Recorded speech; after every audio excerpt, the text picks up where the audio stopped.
दिल्ली में स्वतंत्रता दिवस के एक कार्यक्रम में chief justice of India D.Y.. Chandrachud ने कहा कि बांग्लादेश में जो हो रहा है वह इस बात की याद दिलाता है कि स्वतंत्रता हमारे लिए कितनी कीमती है। सीजेआई ने कहा कि हमने 1950 में संविधान अपनाया और इसका अनुसरण किया। यही वजह है कि स्वतंत्रता में किसी प्रकार का दखल नहीं है। स्वतंत्रता या आज़ादी को हल्के में नहीं लिया जा सकता। यह कितनी महत्वपूर्ण है, अतीत की कहानियों से इसे समझा जा सकता है। चीफ जस्टिस चंद्रचूड़ ने यह भी कहा कि आज का दिन हमें संविधान के सभी मूल्यों को साकार करने और राष्ट्र के प्रति अपने कर्तव्यों का निर्वहन करने की याद दिलाता है। प्रधानमंत्री नरेंद्र मोदी ने पेरिस ओलंपिक में हिस्सा लेने वाले भारतीय दल से आज मुलाकात की। इस दौरान प्रधानमंत्री ने खिलाड़ियों से उनके ओलंपिक से जुड़े अनुभव जाने और अपने खेल को और बेहतर करने के लिए प्रोत्साहित किया। बता दें, हाल ही में संपन्न हुए पेरिस ओलंपिक खेलों में भारत ने 1 रजत और 5 कांस्य सहित कुल 6 पदक जीते थे। इस बार भारत एक भी स्वर्ण पदक ओलंपिक में हासिल नहीं कर पाया है।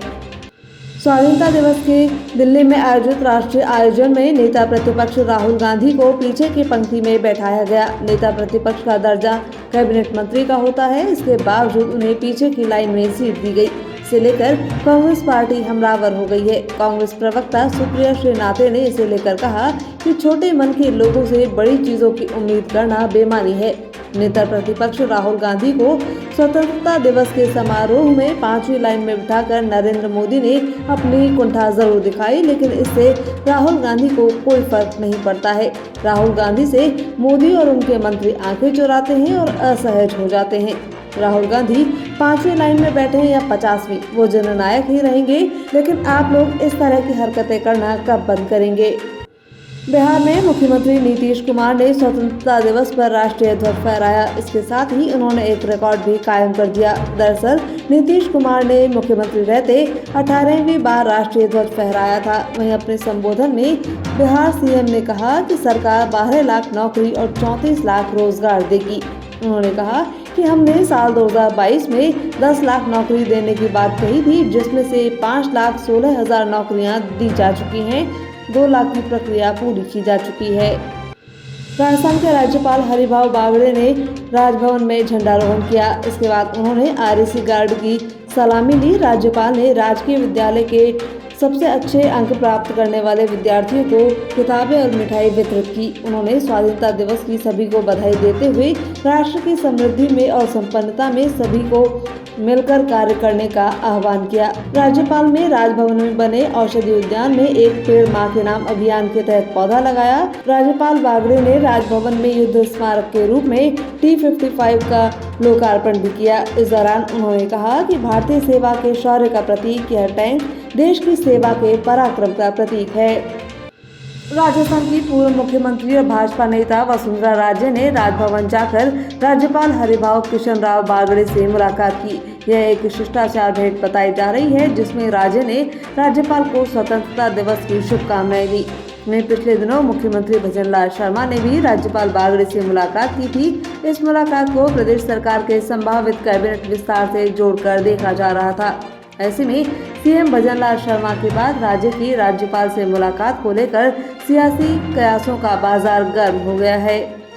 पीसीसी मुख्यालय पर ध्वजारोहण करने के बाद पीसीसी चीफ गोविंद सिंह डोटासरा ने मीडिया से बातचीत में भजनलाल सरकार पर हमला बोलते हुए कहा था कि यह सरकार नहीं बल्कि सर्कस बनकर रह गई है।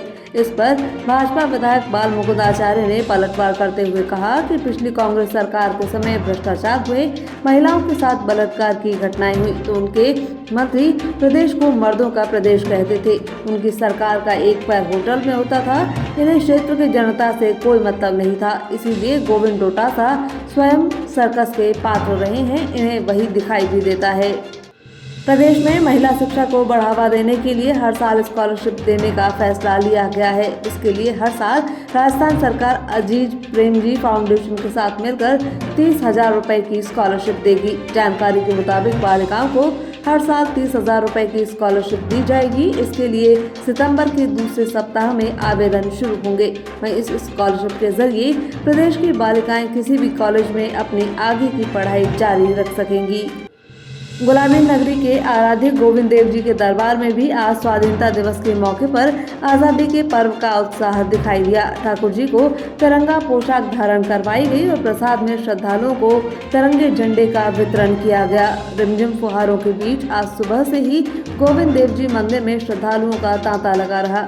सुबह से ही मंदिर में दर्शन के लिए कतारें लगने लगी। तेज बारिश में भी श्रद्धालुओं का उत्साह कुछ भी कम नहीं हुआ और श्रद्धालु बारिश के बीच भी अपने आराध्य के दर्शन के लिए पहुंचते रहे। स्वाधीनता दिवस के मौके पर ठाकुर जी को खास तौर पर तैयार की गई तिरंगा पोशाक धारण करवाई गई थी। राजस्थान में आज और कल उत्तर पूर्वी राजस्थान के ऊपर साइक्लोनिक सर्कुलेशन बना हुआ है, जिससे आज और कल अति भारी बारिश की संभावना है। 15-16 अगस्त को जयपुर, अजमेर, कोटा, जोधपुर संभाग के जिलों में बारिश होगी। मध्यम से तेज बारिश होने और कहीं कहीं भारी से अति भारी बारिश होने की संभावना है। 17 अगस्त से प्रदेश में भारी बारिश में कमी आएगी, लेकिन 22 अगस्त से फिर से बारिश का दौर शुरू होगा। पूर्वी राजस्थान में 22 अगस्त से भारी बारिश की गतिविधियां होने की संभावना है। बीकानेर, उदयपुर और भरतपुर संभाग में आगामी 2-3 दिन तक बारिश होगी। मध्यम और कहीं कहीं तेज बारिश होने की संभावना है, जिसके चलते मौसम विभाग ने फिर से ऑरेंज और येलो अलर्ट जारी कर दिया है।